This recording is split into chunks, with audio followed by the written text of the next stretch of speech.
Assalamualaikum warahmatullahi wabarakatuh. Nama saya Iban Amruza dari kelas 2F, Filsafat Pendidikan Islam. Saya ingin membahas tentang asas-asas pendidikan akhlak dalam filsafat pendidikan Islam. Di sini akan menjelaskan yang pertama itu ada makna pendidikan dan akhlak. Yaitu pendidikan Islam itu secara bahasa itu dalam kamus besar bahasa Indonesia berasal dari kata dasar didik dan diberi awalan menjadi mendidik, yang artinya proses pengubahan sikap dan tata laku seseorang atau kelompok orang dalam usaha mendewasakan manusia melalui upaya pengajaran dan pelatihan. Secara etimologis, istilah akhlak adalah bentuk jamak dari kata khuluq yang berarti budi pekerti, perangai, tingkah laku, dan akhlak tabiat. Tabiat ini dilahirkan karena hasil perbuatan yang diulang-ulang sehingga menjadi biasa. Selanjutnya, berikut definisi akhlak menurut istilah para ahli. Yang pertama itu ada menurut Imam Al-Ghazali dalam kitab Ihya Ulumuddin, definisi akhlak adalah sifat yang tertanam dalam jiwa yang menimbulkan macam-macam perbuatan dengan gampang dan mudah dengan tidak memerlukan pemikiran dan pertimbangan. Menurut yang kedua itu ada menurut Ibnu Maskawi, wasiat 1030 Masehi, khuluq atau akhlak adalah keadaan jiwa yang mendorongnya untuk melakukan perbuatan-perbuatan tanpa dipikirkan dan diperhitungkan sebelumnya. Selanjutnya, Al-Quran Surat Al-Qalam ayat 4 yaitu artinya, dan sesungguhnya kamu benar-benar budi pekerti yang agung. Hadis yang diriwayatkan oleh Imam Bukhari dan Muslim. Sebaik-baiknya kamu yaitu yang paling baik keadaan akhlaknya. Dari ayat dan hadis di atas dapat dipahami bentuk perkataan akhlak, khuluq dan kholikum bisa diartikan dengan istilah budi pekerti atau perangai, tingkah laku, adab kebiasaan, atau segala sesuatu yang sudah menjadi tabiat. Selanjutnya, tujuan pendidikan akhlak.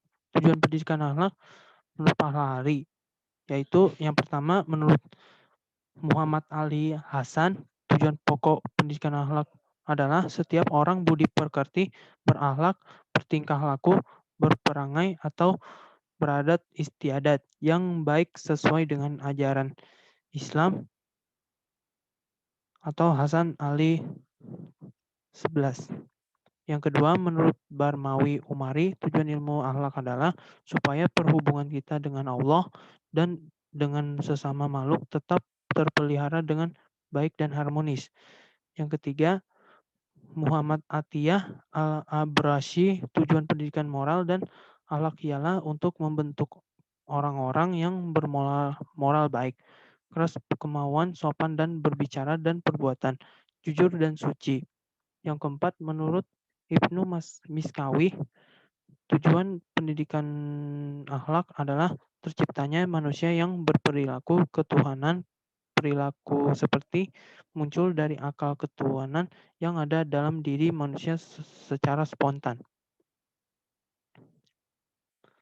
Selanjutnya, prinsip dari falsafah akhlak dalam Islam menurut Omar Muhammad Al-Taumi Al-Syaibani. Yang pertama, kepercayaan akan pentingnya akhlak dalam hidup. Yang kedua, kepercayaan bahwa akhlak itu sikap yang mendalam di dalam jiwa. Ketiga, kepercayaan bahwa akhlak dalam Islam untuk kebahagiaan dunia dan akhirat bagi kebaikan individu dan masyarakat. Yang keempat, kepercayaan bahwa tujuan akhlak Islam itu akhlak kemanusiaan yang sesuai dengan fitrah manusia. Yang kelima, kepercayaan bahwa teori akhlak tidak sempurna tanpa 5 unsur: akhlak hati nurani, kemestian akhlak, hukum akhlak, tanggung jawab akhlak, dan ganjaran akhlak.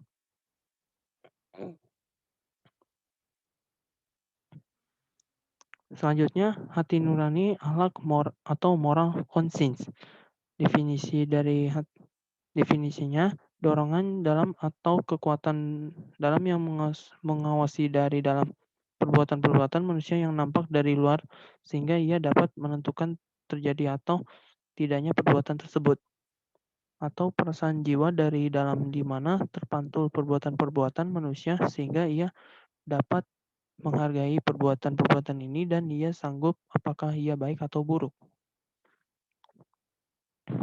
Selanjutnya, paksaan akhlak atau moral obligation. Tidak ada nilai bagi prinsip dan dasar-dasar akhlak jika ia tidak mengandung kesanggupan memaksa manusia mengikutinya, berpegang teguh dalam melaksanakannya, dan beramal sesuai dengannya. Dalam pandangan filsafat pendidikan Islam, sumber utama bagi paksaan akhlak adalah agama dan perintah-perintah, larangan-larangan, ajakan-ajakan, dan ancaman-ancaman yang terkandung di dalamnya. Selanjutnya, hukum akhlak atau moral judgment. Ada hukum akhlak menghargai nilai-nilai akhlak bagi perbuatan manusia sekedar unsur kebaikan dan keburukan yang terkandung di dalamnya atau sekedar baik dan buruknya. Ada bagi hukum akhlak ini norma-norma atau ukuran yang menjadi dasarnya. Bagi seseorang muslim itu tidak boleh keluar dari prinsip dan dasar akhlak yang umum dibawa oleh Islam dan dalam ajaran perintah dan larangannya. Selanjutnya, tanggung jawab akhlak atau moral responsibility. Tanggung jawab merupakan dasar utamanya akhlak, pangkal hukum, akhlak balasan, akhlak, dan hal-hal yang berkaitan dengannya seperti pahala siksaan dengan bentuknya yang bermacam-macam. Di antara syarat tentang tanggung jawab akhlak yang paling utama itu adalah kemauan bebas manusia baik itu bebas melakukan sesuatu perbuatan yang anggap baik ataupun tidak baik. Artinya ada kesadaran, kemauan, dan kebebasan yang keluar timbul dari dirinya sendiri. Tanpa syarat-syarat ini, perbuatan atau akhlak manusia tidak bisa dipertanggungjawabkan. Ya, selanjutnya, ganjaran akhlak atau moral rewards.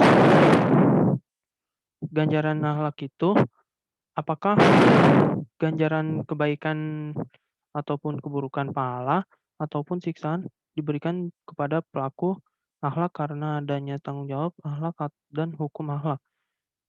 Yang kedua, tanggung jawab akhlak, hukum akhlak, dan ganjaran akhlak berkaitan satu sama lain dan memiliki hubungan yang timbal balik. Apabila salah satu di antaranya ada, maka yang lain pun juga ada. Selanjutnya, tujuan pengajaran akhlak. Yang pertama, ada menumbuhkan pembentukan kebiasaan berakhlak mulia dan beradat kebiasaan yang baik. Yang kedua, memantapkan rasa keagamaan pada siswa, membiasakan diri berpegang pada akhlak mulia dan membenci akhlak rendah. Yang ketiga, membiasakan siswa bersikap rela, optimis, percaya diri, menguasai emosi, tahan menderita, dan sabar.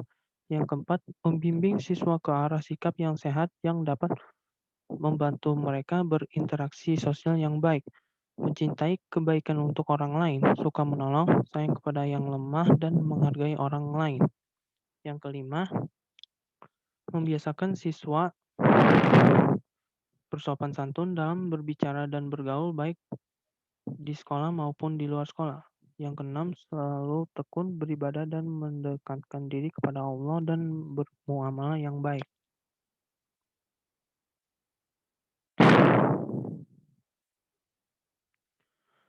Selanjutnya ada metode pendidikan akhlak. Menurut Al-Ghazali ada dua cara, yaitu pertama yaitu mujahadah dan membiasakan latihan dengan amal saleh. Kedua, perbuatan dikerjakan dengan diulang-ulang. Selain itu juga ditempuh dengan jalan. Yang pertama, memohon karunia ilahi dan sempurnanya fitrah kejadian agar nafsu syahwat dan amarah itu dijadikan lurus, patuh kepada akal dan agama. Dan yang kedua, akhlak tersebut diusahakan dengan mujahadah dan riyodah, yaitu dengan membawa diri kepada perbuatan-perbuatan yang dikehendaki oleh akhlak tersebut. Singkatnya, akhlak berubah dengan pendidikan latihan. Selanjutnya ada metode pembinaan akhlak. Pertama, metode keteladanan adalah metode keteladanan adalah suatu metode pendidikan dengan cara yang memberikan contoh yang baik kepada peserta didik baik di dalam ucapan maupun perbuatan. Kedua, Metode pembiasaan merupakan proses penanaman kebiasaan, sedang kebiasaan habit ialah cara-cara bertindak yang persisten, uniform, dan hampir-hampir otomatis atau hampir tidak disadari oleh pelakunya. Pembiasaan tersebut dapat dilakukan untuk membiasakan pada tingkah laku, keterampilan, kecakapan, dan pola pikir. Yang ketiga, metode memberi nasihat. Abdurrahman Al-Nahlawi mengatakan bahwa yang dimaksud adalah penjelasan kebenaran dan kemaslahatan dengan tujuan menghindarkan orang yang dinasihati dari bahaya serta menunjukkannya ke jalan yang mendatangkan kebahagiaan dan manfaat. Dan yang keempat, ada metode motivasi dan intimidasi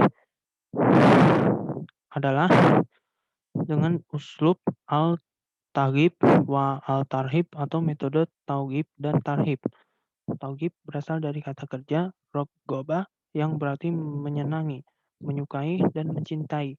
Kemudian diubah menjadi kata benda targib yang mengandung makna suatu harapan untuk memperoleh kesenangan, kecintaan, dan kebahagiaan yang mendorong seseorang sehingga timbul harapan dan semangat untuk memperolehnya. Dan yang terakhir adalah metode kisah. Merupakan salah satu upaya untuk pendidik murid agar mengambil pelajaran dari kejadian di masa lampau. Apabila kejadian tersebut merupakan kejadian yang baik, maka harus diikutinya. Sebaiknya apabila kejadian tersebut kejadian yang dengan agama Islam, maka harus dihindari. Mungkin cukup penjelasan dari saya. Mohon maaf apabila ada kesalahan.